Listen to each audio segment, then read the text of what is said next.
Hello and welcome to the Iona Athletics Spotlight interview. Ian Sachs, your host here, joined today none other than by lacrosse senior midfielder Meghan Testoni. Meghan, thank you for joining me on the show today. No problem.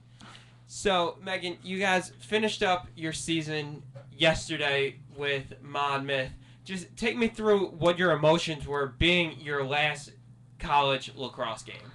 I was pretty sad. I was excited to just go out and leave everything on the field with my fellow seniors and my teammates, but at the end of the game, even though we lost and even if we won, I was still going to be upset, and I cried a little bit, and I'm not ashamed of it, but it was definitely bittersweet, though. It's nice that I get a little bit of time off to focus on school and to hang out with my friends before school's over, but I didn't know what to do this afternoon. Now, you guys had a pretty good season, 7-10, 2-6 in the MAC, coming off of a 2-14 season. Just take me through what change was it in between your junior and senior years? Between last year and this year, we definitely came together as a unit a bit more. We graduated some strong people, but we also gained a lot of freshmen who add a lot to the program. And the senior class, me, Byron, Casey, and Blair, just really wanted the culture to change and to make it a little bit more positive environment and just leave everything out on the field and not have any regrets at the end of the day. So I think that was a big change for us. Now, you mentioned your fellow seniors. How much of a bond have you built with them through your 4 years here?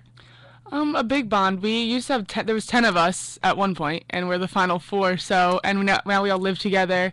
So we've just become a lot closer as friends and dealt with all the hardships of school and being a student athlete and boy drama and all that kind of good stuff. So we've definitely become closer through the past 4 years, and I can't wait to see what we all do in the future. Meghan, you mentioned in your response right there about the challenges of being a student athlete.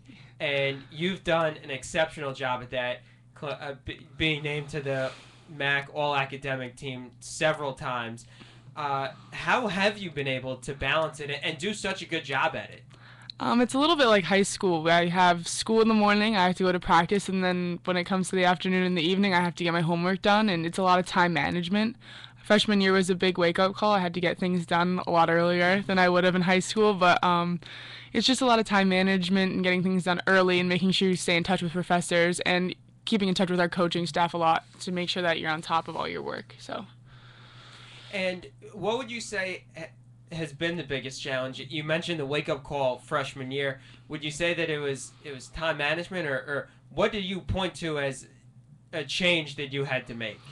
I definitely had to be a lot more focused. I had to deal with the fact that I was tired a lot of the time because I haven't put myself through that kind of physical stress before.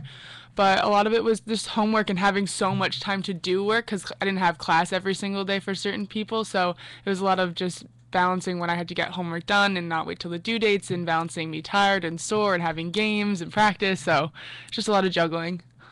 And Meghan, you're a psychology major? Psychology major. And so what are your plans for the future with that graduation?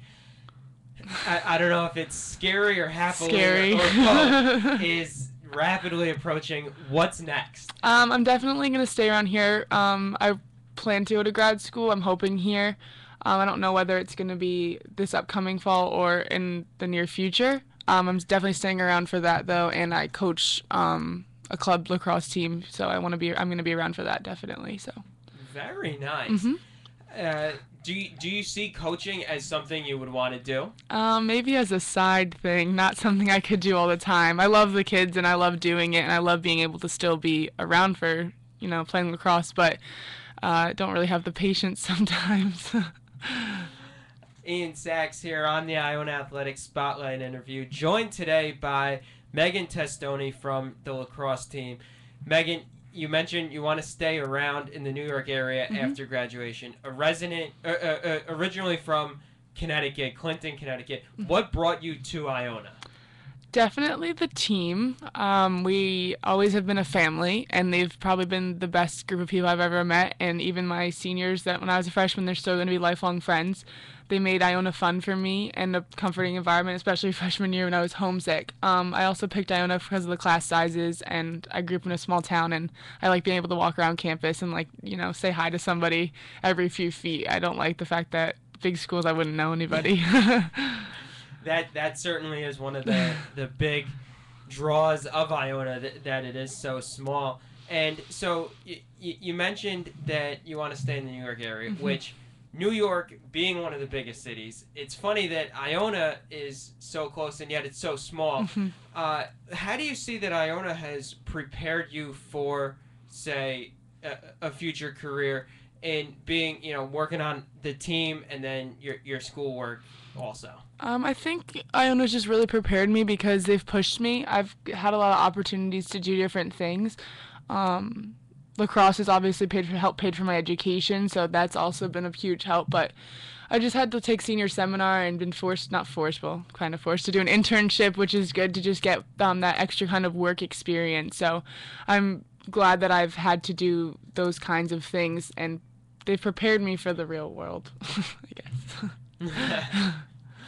And now, jumping back over to the lacrosse side, so your career is over, but you're still going to probably follow the team, I'm Yes. sure. Where do you see the future for the program going?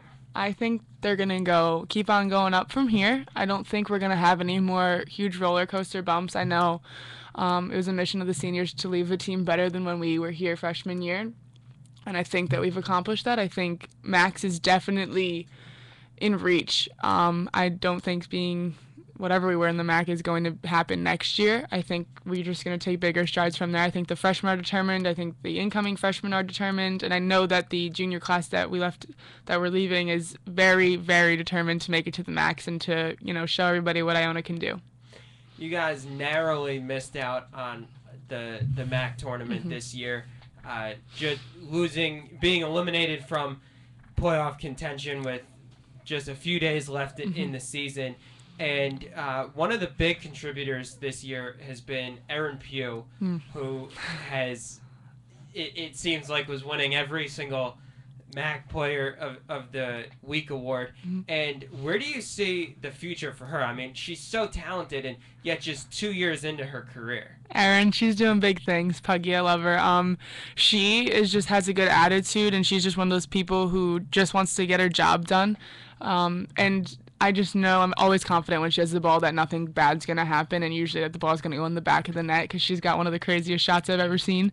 So I'm just really confident, and I know she's going to do big things, and she's already made a name for herself, and I know that come her senior year, she's going to be an unstoppable force. So she's going to do good things. So Erin's the one that grabs all the headlines, but who is another player on this team that you think is going to step up big time in the future? I definitely think that Mary Kate McCormick and the rest of the juniors, the whole junior class, I really think is just going to step up and take those leadership roles that we need. I really just think that they're going to go with it and just take the team and continue what we've worked on this year and just roll with it. And Mary's just done a really good job of getting what she needs to do on the field, getting stuff done off the field, and she's just been a really good role model for me too, and she's just such a good player, and she's going to do great things next year. And Megan, with your career over now, what is one message that you can give to the players saying that, still have a few years left? Just embrace every single second of it. I know we complain that we're tired and we're sore and we might not want to be there that day, but at the end of the day, as long as you're putting everything out there at every practice and you don't I don't know, it's just so hard. I just don't want anybody to have any regrets because I don't regret any second I've ever been on the field. And I had hip surgery my sophomore year and I couldn't be out on the field for a few months, and I got back out there and I was just so grateful. And I know we complain sometimes, but at the end of the day, you still love what you're doing. You got to play like you love what you're doing. And what's one thing that you'll always remember from your time at Iona? It's definitely just the family and the friends that I've made along the way and the loved ones that I have, and I just have such quality friendships that I know I can just pick up where we left off. Even if we don't talk for a while, and I definitely think that's especially what I've gotten from the team, but also Iona in general. Well, Meghan, thank you very much for joining me today. It's been a pleasure to watch you Thanks. throughout your career, and we wish you the best of luck in the future. Thank you. You're listening to WICR, Iona College Radio. For the last 2 hours, I've lost my job, my apartment, my car, and my girlfriend.